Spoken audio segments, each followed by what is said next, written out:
खबरदार जो इस डाकू को मेरा भाई कहा तो इस जैसा मेरा सगा भाई भी होता ना तो मैं उसे भी अपने हाथों से मार देती। बस अब हवलदार मुकर्रम भट्ट की बर्दाश्त खत्म हो गई है। हमने तो नागुज़ीर है।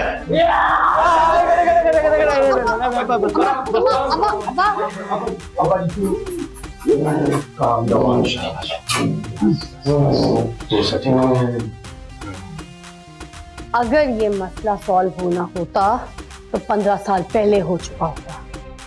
चलो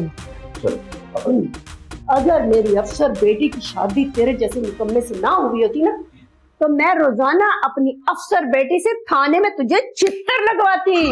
अम्मा नजाकत मेरे शौहर हैं जैसे भी हैं। जैसे भी क्या मतलब, मैं इतना भी कुकड़ नहीं हूँ यार। मतलब इनकी इज्जत में मेरी इज्जत है ना। हाँ चुप।